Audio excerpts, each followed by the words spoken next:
안녕하세요. 우연히 듣게 된 채널에서 이런저런 인생사들을 들으면서 오늘 제 사연도 한번 보내봅니다. 저는 어느 작은 시골 마을에서 태어났어요. 부모님께서는 쌀 농사를 크게 짓고 계셨는데 지역 유지이기도 하셔서 어릴 적 크게 부족함이 없이 자랐습니다. 사실 그때는 풍족한 생활이 뭔지도 잘 몰랐죠. 작은 시골 마을에서 고등학교까지 나왔는데 잘 살아봐야 뭐 얼마나 잘 살았겠어요. 시골 인심이 좋아 서로 먹을 것을 나누고 네 집 내 집 할 것 없이 일도 도와주고 그렇게 살았어요. 그러던 어느 날 우연히 보게 된 텔레비전 드라마에서 아파트라는 것을 보게 되고 높은 빌딩에서 멋지게 차려입은 남녀의 모습을 보게 되면서 나도 저렇게 살고 싶다 라는 생각을 하게 되었죠. 어린 마음에 막연하게 늘 서울에 대한 동경이 있었고 TV 속에서 나오는 서울 생활이 너무 하고 싶었어요. 엄마, 우리도 서울로 이사 가면 안 돼요? 얘가 무슨 갑자기 서울 타령이야. 왜요? 우리도 서울 가서 살아요. 나도 서울에서 학교 다니고 싶어. 그럼 농사는 누가 짓니? 서울 가면 손가락 빨고 살 거야? 어머니께서는 제가 서울 타령을 할 때마다 철없는 소리 한다며 꿀밤을 때리시곤 했어요. 옆에 계시던 아버지께서도 헛바람 들어서 그런다면서 코 베어 간다는 서울이 뭐가 좋냐고요. 나중에 아빠 하는 농사나 물려받을 생각을 하라고 하셨어요. 저는 위로 누나만 둘이 있었는데 아버지께서는 제가 농사를 이어서 하시길 바라셨어요. 방학 때도 심지어 시험 기간에도 남들 다 공부 못 시켜서 안달인데도 아버지께서는 새벽에 저를 깨워서 밭으로 나가곤 하셨어요. 그럴수록 저는 서울에 대한 동경심만 더욱 커졌었죠. 그때 당시 아무리 생각을 해도 시골 마을을 벗어날 방법은 공부를 잘해서 서울에 있는 대학을 가는 방법밖에 없더군요. 그래서 미친 듯이 공부를 했습니다. 사실 그때까지 저는 공부보다는 친구들과 어울려서 노는 것을 더 좋아했습니다. 수업 시간에는 늘 자기 바빴죠. 그러나 감사하게도 부모님께서 공부머리를 주셔서 공부해야겠다고 결심한 이후 고등학교 3년 내내 전교 1등을 했습니다. 그렇게 저는 우리나라에서 제일 좋다는 대학교에 입학하게 됐었어요. 합격 발표가 나던 날 얼마나 기뻤는지 몰라요. 부모님께서도 늘 서울 타령하는 저를 구박 아닌 구박을 하시면서도 떡하니 대학교에 합격을 하고 나니 너무나 좋아하셨죠. 늘 엄하시기만 하셨던 아버지께서 그렇게 활짝 웃으시는 것은 처음 봤습니다. 술 한 잔을 걸치시고는 날 닮아서 저 녀석이 머리 하나는 좋다 이거야! 라고 하시며 동네방네 자랑하고 다니셨어요. 동네 어귀에 저의 대학 입학 플랜카드를 걸 정도였으니까요. 그것도 모자라서 저희 집 앞마당에 동네 어르신들을 모아놓고 잔치를 벌렸어요. 아이고 민호 엄마 경산 났네 경산 났어. 민호 녀석 내가 일낼 줄 알았단께. 우리 동네 자랑이여. 동네 어르신들도 어찌나 좋아하시던지 다들 자기 자식 일처럼 진심으로 기뻐해 주셨어요. 참 감사한 일이죠. 그렇게 시골 촌놈이 서울로 가게 됐었어요. 대학 생활은 너무나 재밌었습니다. 자유라는 단어가 절로 떠오르더군요. 지금 생각해도 입가에 미소가 지어집니다. 저의 사투리가 재밌다며 제 주변에는 늘 친구들이 많았고 그 기세를 몰아 과대표로도 활동을 했었죠. 고등학교 3년 내내 공부만 했던 저에게 그 시간은 너무나 달콤한 꿀 같은 시간이었어요. 동아리 활동도 하면서 소개팅이라는 것도 해보고요. 야 민호야, 저기 저 여자들 어떠냐? 있어봐 임마. 형님이 다녀올게. 그 시절 헌팅이라는 것을 할 때도 무대포 성격인 제가 늘 총대를 메곤 했습니다.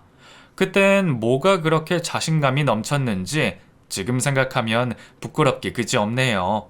그때 당시 부산 영화들이 참 많이 유행했는데 제가 쓰는 사투리마저 멋있게 들리는 착각을 할 정도였어요.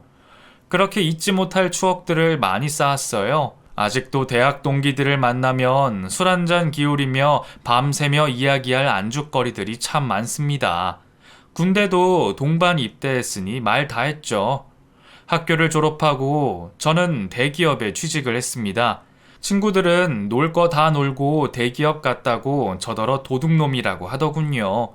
사원증을 목에 걸고 첫 출근하던 날은 아직도 잊을 수 없어요. 제 꿈이 이루어진 날이니까요.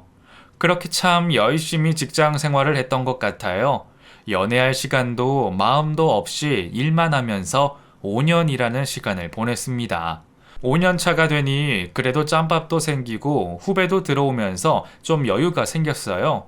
제 나이가 30이 넘어가자 그때쯤 선짜리도 막 들어오기 시작했어요. 부모님께서는 제가 막내 아들이다 보니 나이가 많으셨는데 늘 저에게 장가 빨리 가라고 하셨죠. 부모님 성화에 못 이겨 나간 선짜리에서 지금의 아내를 만났습니다. 승무원이라는 아내는 첫눈에 반할 만큼 아름다운 외모의 소유자였습니다. 저는 첫눈에 반해버렸죠. 아내는 저처럼 부모님 성화에 못 이겨 선자리에 나왔다고 하더군요. 그래서인지 아내는 저에게 아무런 관심이 없어 보였죠. 그저 시간을 때우는 듯한 느낌이었어요. 그러나 제가 첫눈에 반했기에 저는 적극적으로 대화를 주도했어요. 제 노력이 통한 건지 아내도 조금씩 마음을 열더군요. 민호 씨, 저는 솔직히 결혼 생각 없어요. 부모님이 워낙 닥달하시는 바람에 이번 한 번만 나가보라고 하셔서 등 떠밀려서 나온 거예요. 괜히 시간 낭비만 하시는 것 같아 죄송해요. 저도 그렇게 해서 나온 자리지만 아영 씨 보는 순간 마음이 바뀌었어요. 저랑 딱 10번만 데이트해봐요. 네? 어차피 저랑 선짜리 끝나도 다른 선짜리 또 나가셔야 하잖아요. 그건 그렇지만 그럴 시간에 그냥 저랑 10번만 봅시다. 그렇게 단순 무식 시골 촌놈 기질이 나와버렸죠. 저희는 이런저런 이야기를 하며 서로에 대해 알아갔어요. 대화를 하다 보니 저는 더더욱 아내가 마음에 들었어요. 말도 예쁘게 하고 성격도 제가 원하는 여성스러움을 가지고 있었어요. 제겐 너무 완벽한 그녀는 저보다 2살이 어렸어요. 저와 10번은 만나보기로 약속을 하고 헤어진 다음 날, 아영씨, 이번 주 주말에 뭐 하세요? 이번 주는 비행이 있어요. 승무원인 아내는 바쁜 사람이었어요. 비행이 잡히면 며칠씩 한국에 없었고, 주말에 쉬는 저에 반해 아내는 평일에 쉬는 날이 많았죠. 그래도 한번 무엇에 꽂히면 물불 가리지 않는 제 성격상 상황과 환경은 중요하지 않았습니다. 아내의 마음을 얻기 위해 온갖 애정 공세를 펼쳤어요. 시간이 없는 아내를 위해 공항으로 찾아가서 커피만 주고 오는 날도 많았어요. 솔직히 30분 미만은 데이트 횟수에 넣기 없깁니다. 네? 아내도 그런 제가 싫진 않아 보였습니다. 아내의 집이랑 공항이 다소 거리가 있었기에 새벽이고 늦은 밤이고 제가 태워주고 태워오는 픽업 기사도 자처하기도 했었죠. 그런 저의 진심이 통했던 걸까요? 저희는 10번의 데이트가 다 차기 전에 연애를 시작했습니다. 연애를 결정하기 전에 아내는 민호 씨는 정말 좋은 사람이에요. 좋은 여자분 만나세요. 이런 이야기를 몇 번 한 적이 있었는데 제가 보기에 아내는 충분히 괜찮은 사람인데 무엇이 아내를 그렇게 붙잡고 있나라는 생각이 들었죠. 결혼 후에야 그 이유를 알게 됐었습니다. 여튼 저희는 예쁜 연애를 시작했고 저는 하루하루 설레임으로 가득 찼습니다. 그러던 어느 날 몇 달 만에 처음으로 주말 스케줄이 맞아서 아내와 시외 데이트를 하기로 한 날이었어요. 아내의 집 앞에 주차를 해놓고 아내를 기다리고 있는데 큰 소리가 나더군요. 그때 대문 밖으로 다소 과격한 언행을 하며 한 남자가 나오는 겁니다. 뒤따라 나온 여자아이 한 명이 아빠! 하면서 울더군요. 남자는 뒤도 안 돌아보고 차를 타고 가버렸습니다. 저는 무슨 상황인지 몰라 보고만 있었고 아내가 나오더니 우는 아이를 달래는 겁니다. 아영아, 무슨 일이야? 오빠. 아내는 저를 보고 깜짝 놀라더군요. 아내 품에서 울고 있는 꼬마 아이도 눈을 동그랗게 뜨고 저를 쳐다보고 있었어요. 뒤이어 아내의 어머니께서 나와서는 저를 보더니 놀라시더라고요. 안녕하세요, 어머님. 이렇게 처음 뵙네요. 아, 민호 씨. 우리 아영이한테 이야기 많이 들었어요. 네, 어머님. 이렇게 만나 뵐 줄 모르고 아무 준비도 못했습니다. 아이고, 무슨 소리. 둘이 오늘 데이트해요? 시간 괜찮으면 잠깐 들어와서 커피 한잔하고 가요. 엄마, 커피는 무슨, 갑자기? 오빠 당황스럽게. 아, 참, 그렇겠구나. 아, 미안해요. 내가 너무 반가워서. 아니에요. 커피 한 잔 먹고 가도 됩니다, 어머님. 아, 정말요? 어머나, 어서 들어와요. 아내의 어머니도 상당히 미인이셨어요. 그리고 너무 친절하셨죠. 아내는 저보다 더 당황스러워했지만 저희는 그렇게 집 안으로 들어가게 됐었습니다. 알고 보니 아내의 집에서 나온 남자는 아내의 친오빠라고 하더군요. 그 꼬마 아이는 오빠의 딸이고요. 아내의 친오빠라는 사람은 어려서부터 사고만 치고 집에서는 포기하다시피 한 자식이라고, 한번 결혼에 실패해서 이혼하고 지금 딸아이 하나를 키우고 있는데 딸아이도 거의 이 집에 맡기고 매일 유흥에 여자에 빠져 산다고 걱정이 많으셨어요. 이야기를 듣는데 참 안타깝더군요. 한편으로 그런 가족사를 이야기하기 쉽지 않으셨을 텐데 처음 보는 저에게 해주니 저를 식구로 인정해주는 것 같은 마음이 들었어요.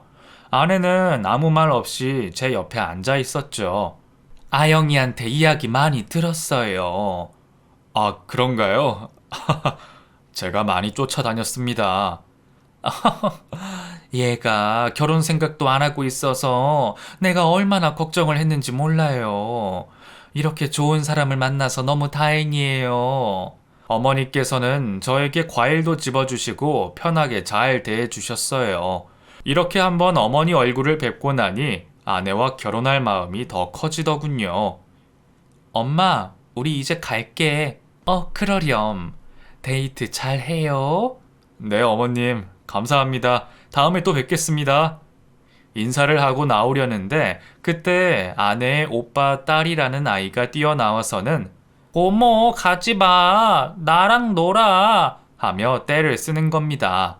민주야, 할머니랑 놀자. 고모는 오늘 약속이 있어.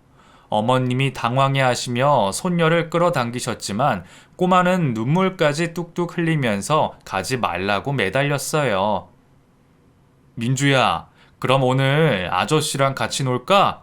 제 말에 눈물을 뚝 그치더니 너무 좋다고 폴짝폴짝 뛰는 아이. 어머님과 아내가 말렸지만 저는 아이와 함께 놀고 오자고 그렇게 고사리 같은 손을 잡고 나왔습니다. 사실 그날은 아내와 외곽으로 드라이브를 하고 바다가 보이는 곳에서 멋진 저녁 식사를 하려고 예약까지 다 해둔 상태였어요. 그런데 아내 조카와 함께 노는 걸로 일정이 갑자기 바뀌게 되어 저는 아내와 조카를 데리고 놀이동산으로 갔습니다. 아내도 너무 좋아했고 조카는 두말할 것 없이 처음 본 저한테 최고라며 저의 손을 놓지 않았어요. 너무 사랑스러운 아이였죠. 아저씨, 나 솜사탕. 아쿠, 우리 민주 솜사탕 먹고 싶어? 저는 단숨에 달려가서 솜사탕을 사줬습니다. 해처럼 밝게 웃으며 신나하는 아이, 그리고 그 아이의 시선이 머무른 곳, 그곳에는 단란해 보이는 새 식구가 있었고 아빠가 딸아이 목마를 태우고 있었어요. 민주야, 아저씨가 목마 태워줄까? 정말? 그럼 이리 와. 태어나서 처음으로 목마라는 것을 태워줬습니다. 까르르 웃는 아이의 목소리를 들으니 저까지 덩달아 기분이 좋아졌어요. 지나가는 사람들이 저희 세 사람을 너무 예쁜 가족이다라는 시선으로 보는 것이 느껴졌어요. 그리고 조카와 놀아주는 아내의 모습을 보니 빨리 아내와 결혼해서 이런 토끼 같은 딸을 낳아 가정을 꾸리고 싶다라는 생각이 들더군요. 어려서부터 저는 농사 짓는 부모님 밑에서 가사 일을 하시는 어머님을 보고 자랐기에 현모양처 같은 아내를 늘 꿈꾸고 있었는데 그날 아내의 모습을 보니 제가 늘 상상하고 바랬던 그림이 오버랩 됐었어요. 아내가 저렇게 아이를 좋아하는 줄은 몰랐습니다. 착한 심성이라는 것은 알았지만 요즘에는 자기 일이 소중하고 자기 자신이 더 소중해서 아이를 낳지 않고 사는 집도 많이 있잖아요. 승무원이라는 멋진 직업을 가진 아내였기에 행여나 그런 생각을 가지고 있지 않을까 걱정했었는데 그날 조카와 놀아주는 모습을 보니 그런 걱정이 사라졌습니다. 놀이동산에서 신나게 놀고 아내 집으로 데려다 주는 길에 조카는 차에서 잠이 들어버렸고 아내는 저에게 진심으로 고맙다고 했어요. 아영아, 우리 결혼하자. 응? 너랑 예쁜 가정을 꾸리고 싶어. 오빠, 나는 아직 결혼 생각이 없어. 오빠 믿어줘. 나 자신 있어. 정말 멋지게 프로포즈하고 싶었는데 그날 왜 그랬는지 그렇게 불쑥 프로포즈가 나왔습니다. 아내는 정말 저를 사랑한다고 했지만 그날도 저에게 오빠는 좋은 여자 만나서 결혼해야 되는데 라는 말을 했어요. 넌 정말 좋은 여자야. 내가 잘할게. 우리 결혼하자. 그 후로도 몇 번의 끈질긴 저의 청혼에 저희는 결혼을 하기로 했습니다. 정식으로 아내의 집에 인사를 간 날 아내의 친오빠라는 사람도 처음 인사를 나누게 됐었어요. 형님, 잘 부탁드리겠습니다. 제가 깍듯하게 인사를 하니 그래 그래 듣던 대로 성격이 서글서글한 게 좋네. 식사 분위기는 좋았어요. 장모님께서는 저에게 고기를 계속 얹어주시면서 챙겨주셨죠. 저희 집에서도 아내를 너무 예뻐해 주셨습니다. 아내를 보려고 동네 어른들도 찾아오는 바람에 당황했을 텐데 아내도 웃으면서 좋아해 줬죠. 결혼을 준비하는 과정에도 큰 문제 없이 순탄하게 잘 진행이 됐었어요. 아니, 진행이 되는 듯 했어요. 어느 날 형님이 저한테 전화 한 통이 오셨더군요. 이서방, 오늘 바쁜가? 아닙니다, 형님. 말씀하세요. 아영이한테는 이야기하지 말고 나랑 잠깐 좀 봤으면 하는데. 저는 무슨 일인가 싶어 퇴근하자마자 형님이 보내주는 주소로 달려갔습니다. 어둑한 바에서 형님은 이미 술을 한잔 하고 계셨고 저를 보더니 손을 들어 인사하셨어요. 형님, 무슨 일 있으세요? 딴 게 아니고 말이야. 내가 구상하고 있는 사업이 하나 있는데 말이야. 그렇게 형님은 저한테 사업 설명을 하셨고 저는 당혹스러웠지만 형님 말씀이기에 귀담아 잘 들어줬습니다. 그래서 말이야, 내가 투자자를 찾고 있는데 자네 생각이 나지 뭐야. 네? 순간 당황해서 말문이 막히더군요. 근데 형님, 아무래도 이건 아내랑 상의를 하고 결정을 해야 할 것 같아요. 저 혼자 결정할 문제는 아닌 것 같아서. 에이, 뭘 이런 걸 의논하고 그래. 남자들끼리 하는 일에. 그리고 아영이는 하라고 할 거야. 걔는 내가 하는 일에 다 찬성이거든. 아영이는 걱정 안 해도 돼. 그렇게까지 말씀하시니 거절하기도 못하고 일단 알겠다고 하고 다음날 형님 가게에서 다시 이야기하자고 했습니다. 돈이 한두 푼도 아니고 1억을 투자하라고 하시는데 어느 누가 쉽게 결정을 할 수 있겠어요. 그리고 결혼하면 경제권을 아내에게 맡기기로 약속했던 터라 이번 일은 아내가 알아야 한다고 생각했어요. 그래서 아내에게 사실대로 이야기했죠. 뭐? 오빠가? 안 돼. 절대 해주지 마. 형님한테 거절하기가 불편하네. 미안해, 오빠. 이런 일 겪게 해서. 내가 오빠한테 이야기할 테니까 오빠는 신경 쓰지 마. 그러면 내 입장도 곤란해지지. 거절을 하더라도 내가 해야지. 아니야. 내가 알아서 할게. 그래도 그건 아닌 것 같아. 내가 내일 형님 만나서 정중히 거절할게. 미안해, 오빠. 에이, 가족끼리 뭐가 미안해. 형님도 좋은 사업이니까 나한테 투자하라고 하신 걸 텐데 나쁜 걸 권하셨겠어? 응. 다음날 형님을 찾아뵙고 거절을 하려고 하는데 형님으로부터 전화가 걸려왔습니다. 이서방, 그 안 그래도 그 어제 말한 투자건 말이야.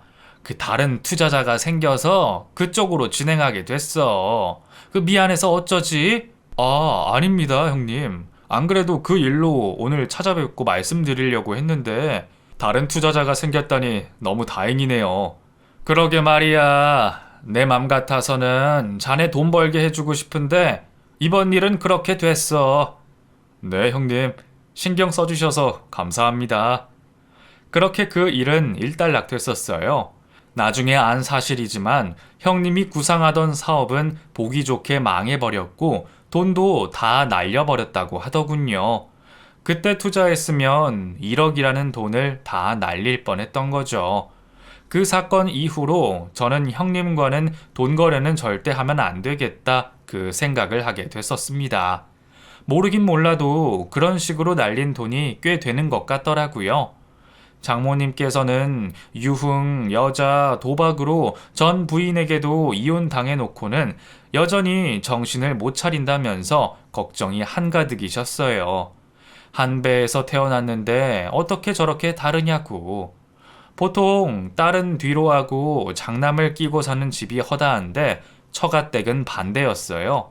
아내를 엄청 사랑하고 아끼는 게 느껴졌어요. 그도 그럴 것이 늘 사고만 치는 아들과는 달리 부모님이 원하는 대로 예쁘게 잘 커준 딸이라 더 그런 것 같았어요. 여튼 그 일 말고는 모든 결혼 진행도 원활하게 척척 잘 됐었고 모든 사람들 축하 속에서 저희는 부부가 됐었어요. 아내와의 신혼생활은 너무나 행복했습니다. 제가 꿈꿔왔던 시간들이었어요. 둘 다 나이가 아주 많은 것이 아니었기에 2세 계획은 천천히 가지고 신혼을 즐기자고 했습니다. 최대한 시간을 맞추어 여행을 다니며 함께 시간을 보냈죠. 결혼 후에도 아내는 여전히 사랑스러웠어요.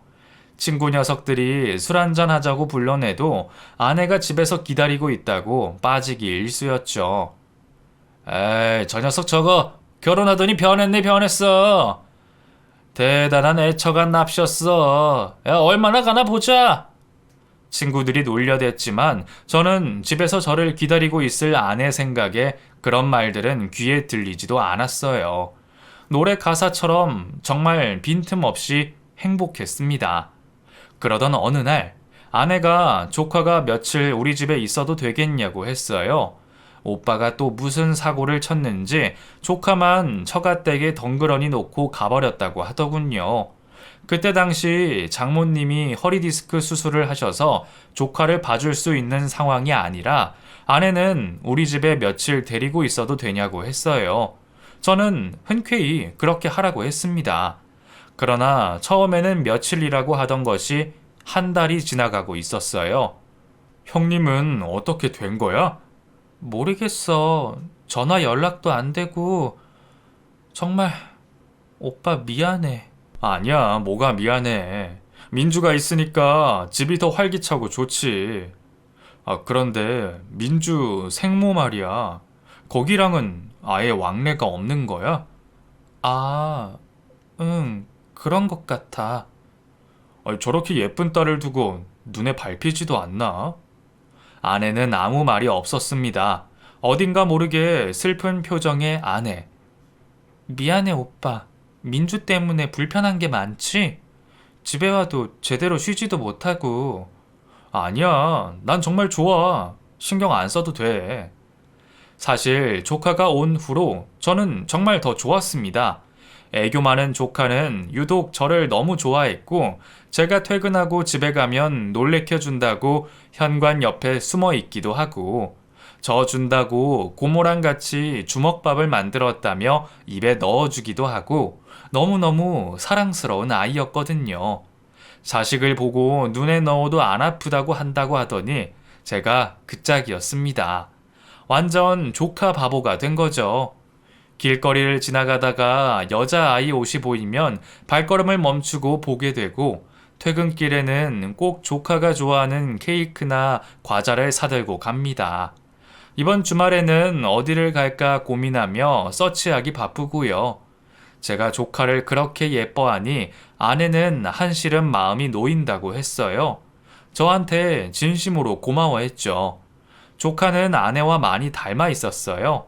밖에 데리고 나가면 딸이 엄마랑 똑 닮았네, 이런 말들을 아주 많이 들었죠. 새하얀 피부에 쌍꺼풀 진한 큰 눈망울. 정말 우리가 딸을 낳아도 저렇게 예쁜 아이가 태어날 거라는 생각이 들 정도였죠. 둘이서 놀고 있는 모습을 보면 정말 어느 누가 봐도 엄마와 딸이었어요. 그런 모습을 보면서 저는 우리 둘 사이에 태어날 아이를 더욱 기대하게 됐었습니다. 그러던 어느 날 아내가 저에게 할 말이 있다고 하더군요. 오빠, 나 육아휴직 쓸까봐. 그래? 응, 우리 임신 준비도 해야 되는데 비행하면서는 힘들 것 같아. 나야 좋지. 아영아, 고마워. 아내에게 몇 번 임신 이야기를 꺼냈었지만 그때마다 아내는 아직은 아니라고 했었어요. 자기 일이 있으니 일을 포기하기가 쉽지 않아 보였죠. 그런 아내가 먼저 아이 이야기를 꺼내주니 너무 감사했습니다. 그렇게 아내가 육아휴직을 하고 집에서 살림만 하게 됐었어요. 퇴근 후 집으로 가는 발걸음이 더욱 설레었죠. 그러나 임신 준비만 하면 바로 될 줄 알았던 임신은 생각처럼 잘 되지 않았어요. 하지만 둘 다 젊었기에 조바심 내지 않고 자연스럽게 생길 거라며 그렇게 편하게 생각했습니다. 나중에 안 사실이지만 아내는 저 몰래 피임을 하고 있었어요. 그 이야기는 뒤에 하겠습니다. 아무 문제가 없던 저희 가정에 또 한 번 사건이 일어납니다. 오빠. 아영아, 무슨 일이야? 오빠. 아내가 다급한 목소리로 흐느끼면서 전화가 왔어요. 형님이 도박으로 전 재산을 날린 것도 모자라서 장모님 몰래 처가댁 명의로 사채를 썼다고 하더군요. 장모님 댁이 경매로 넘어가게 생겼다고요. 정말 해도 해도 너무한다 싶었습니다. 자기 딸 자식은 저희 집에 맡겨놓고 잘 크고 있는지 전화 한 통 없던 사람이 그것도 모자라서 장모님 인감을 훔쳐다가 집을 담보로 사채를 쓰다니요. 그 일로 장모님은 쓰러지셨고 당장에 집이 경매로 넘어갈 판이어서 저는 급한 대로 제가 모아둔 돈과 회사의 퇴직금을 정산해서 급한 불을 껐습니다. 자네한테 면목이 없네. 장모님이 제 손을 잡고 우셨어요. 장모님, 그런 말씀 마세요. 가족끼리 무슨 그런 말씀을 하세요. 아휴, 내가 그 녀석 때문에 제명엔 못 살지. 아들 녀석이 계속 사고만 치고 다니니 그 속이 어떠시겠어요. 자기는 사고만 치고 모든 뒷감당은 가족들이 고스란히 하고 있으니 제가 다 속이 상했습니다. 형님은 그날 이후 완전 잠수를 타셨고 딸 생각도 안 나는지 전화 한 통이 없었죠.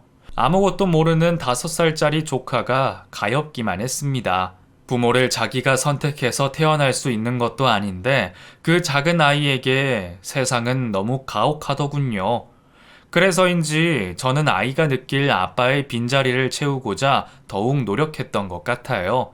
주말마다 조카를 데리고 아내와 곳곳을 놀러 다녔고 저희 둘이었으면 안 갔을 박물관이며 미술관이며 놀이동산이며 모두 아이의 위주로 다녔습니다. 장모님께서 이제 허리가 괜찮다고 아이를 집으로 보내라고 하셨을 때 뭔지 모를 감정에 참 서운하더라고요. 아내도 내심 많이 서운해하는 것 같았어요. 조카의 짐을 싸면서 눈물까지 흘리는 것을 보면 말이에요. 집에 뛰어다니던 아이가 없으니 온 집이 텅 빈 것 같았습니다. 아내와 저는 이참에 임신 준비를 하자며 더욱 신경을 썼죠. 저희 본가 어른들도 말씀은 안 하셨지만 늘 아이를 기다리고 계셨거든요. 더 늦기 전에 손주를 안겨드리고 싶은 마음이었습니다. 그때쯤 부모님께서 농사 지으시던 땅값이 엄청나게 오르면서 두 분은 농사 일을 정리하시고 두 분 노후를 위해 짓고 계셨던 집으로 이사를 하시게 됐었어요. 평생을 하시던 농사 일을 내려놓고 이제 두 분만의 텃밭을 꾸리면서 편안하게 노후를 보내시기로 한 거였어요. 나중에 태어날 손주들이 뛰어놀기에 부족함이 없어야 한다시며 앞마당도 크게 놓으시고 돌멩이 하나, 잔디 하나도 손수 다 준비하셔서 꾸민 집이었어요. 이사를 앞두고 저는 뭐라도 해드리고 싶어서 아내에게 본가에 텔레비전이라도 하나 새 걸로 사드리자고 했죠. 당시 저의 월급은 아내가 관리하고 있었기에 아내에게 모델명을 보내주면서 주문을 부탁했습니다. 그런데 아내가 무척이나 당황스러워 하더군요. 안절부절 못하는 것이 지금까지 아내의 모습과는 달랐어요. 무슨 일이냐고 물어도 대답이 없던 아내가 저에게 꺼낸 말은 너무나 충격적이었습니다. 돈이 없다는 것. 매달 아내에게 준 월급이 절대로 적은 돈이 아니었는데 이게 무슨 소리인가 싶어서 통장을 가지고 오라고 했죠. 망설이는 아내에게서 통장을 뺏어 들고는 저는 바로 통장 정리를 하러 은행에 갔습니다. 그리고 충격적인 사실을 마주합니다. 매달 많게는 500만 원, 적게는 200만 원씩 돈이 한 사람에게로 계속 출금이 되고 있었어요. 김정훈, 다름 아닌 형님의 이름이었습니다. 지금까지 딸 자식도 버려두고 잠수 타고 있던 형님에게 결혼하고 지금까지 1년 가까이 돈을 보내주고 있었더군요. 정말 기가 막혀서 말이 안 나왔습니다. 이게 도대체 뭐야? 미안해, 오빠. 아니, 이거 도대체 뭐냐고. 지금까지 나 몰래 형님한테 돈 보내주고 있었던 거야? 왜? 네가 왜? 아내는 아무 말 없이 울기만 했습니다. 정말 너무 화나고 답답해서 저는 결혼하고 처음으로 소리를 질렀어요. 지금껏 모아놓은 돈과 퇴직금 정산까지 해서 경매로 넘어갈 뻔한 집도 구해줬는데 매달 저의 월급이 그 논팽이한테 흘러 들어갔다고 생각하니 정말 눈이 뒤집히더군요. 배신감마저 들었습니다. 뭐라고 말을 좀 해봐! 오빠, 사실은... 그리고 그때 아내 핸드폰으로 걸려온 전화, 그 논팽이였습니다. 저는 아내의 폰을 스피커폰으로 대신 받았어요. 아무 말 없이 전화를 받자마자 술에 잔뜩 취한 듯한 목소리가 들렸어요. 야, 이번 달은 왜 돈 안 붙여? 내가 조용히 살아주니까 또 슬슬 긁지? 이서방한테 내가 다 사실대로 이야기해? 어? 이게 왜 말이 없어? 민주가 네 딸이라고 다 이야기해? 순간 제 귀를 의심했습니다. 민주? 형님의 딸인 줄로만 알았던 그 조카 민주가 아내의 아이라니요. 아내는 아무 말 없이 바닥에 털썩 주저앉아 두 눈을 질끈 감고 눈물을 흘리고 있었어요. 이게 다 무슨 말이죠? 어? 누구야? 이서방? 이게 다 무슨 말이냐고요? 민주가 아영이 딸이라니. 아이씨, 몰라. 본인한테 직접 들어. 그렇게 전화를 끊어버렸습니다.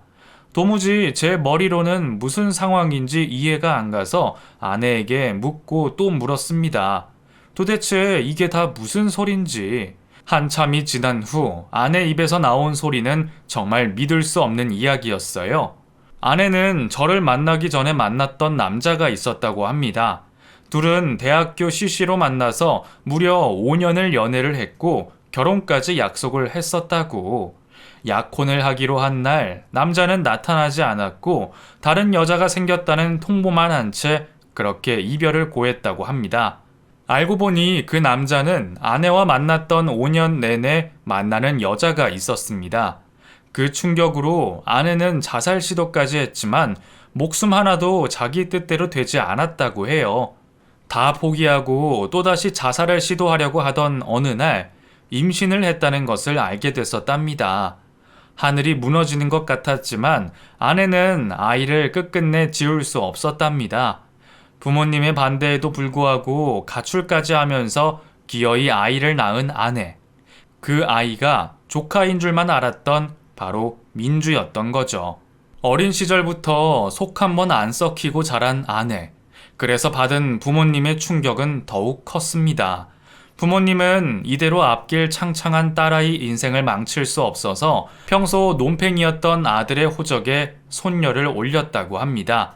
그 대가로 아들에게 강남에 있는 스크린 골프장을 차려주고 고급 오피스텔에 외제차까지 사줬답니다. 아내는 일해서 번 월급을 족족 오빠에게 모두 상납했다고 하더군요. 오직 자기 딸을 잘 키워주기 바라는 마음에서 그렇게 했던 것이었어요. 하지만 오빠라는 작자는 그 딸아이를 이용해서 더 큰 돈을 요구하기 바빴고, 결혼 전에 저에게 투자 자금 1억을 구해달라 했을 때 그 돈도 결국 아내가 일하면서 모은 전 재산을 줬다고 합니다. 그 이야기를 듣는데 정말 피가 거꾸로 솟더군요. 어떻게 이런 걸 감쪽같이 속이고 결혼할 수 있는지. 이건 명백한 사기 결혼이었습니다. 아내는 물론 처가댁 식구들 모두 사기죄로 고소하고 싶었죠. 하염없이 눈물만 흘리던 아내. 결혼 전 몇 번이고 사실대로 이야기하려고 했답니다. 그런데 용기 내지 못했다고, 제가 떠날까봐 두려웠다고 했습니다. 정말 이기적인 사람이라고, 어떻게 나한테 이럴 수 있냐고 소리 질렀지만 그렇다고 상황이 바뀌는 것은 아니었어요. 결국에는 이게 다 무슨 소용인가 싶은 것이 모든 걸 내려놓게 되더군요. 저는 아내에게 이혼을 요구했고 아내는 순수히 그렇게 하겠다고, 평생 죄인처럼 살겠다고 했습니다. 그렇게 되고 보니 연애 때 아내가 왜 그렇게 저에게 좋은 여자 만나야 되는데 그 말을 했는지 이해가 가더군요. 조카라는 아이와 왜 그렇게 닮아 있었던 건지, 왜 그렇게 끔찍하게 조카를 챙겼던 건지 모든 것이 그제서야 이해가 갔습니다. 우리가 임신이 되지 않았던 것도 아내가 피임을 하고 있었기 때문이었어요. 딸아이 때문이었겠죠. 그 아이를 두고 차마 임신을 할 생각을 못했던 겁니다. 그렇게 저는 이혼했습니다. 처가댁에서 찾아와서 눈물로 빌었지만 제 마음은 풀리지 않았어요. 미안하네. 다 내 잘못이야. 아영이는 아무 잘못 없어. 내가 다 저지른 일이야. 너무 큰 배신감이 들었지만 밤만 되면 아내 생각에 술로 매일매일을 보냈어요. 결국 회사에 휴직을 내고 저는 정말 폐인처럼 살았습니다.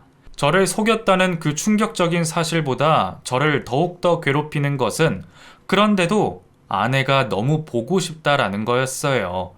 그것이 저를 정말 미치게 했어요. 정말로 사랑했거든요. 그리고 아내 또한 저를 진심으로 사랑했다는 것은 믿어 의심치 않았거든요. 이혼하고 1년이 지나고 2년이 지나도 저는 아내를 잊지 못했습니다.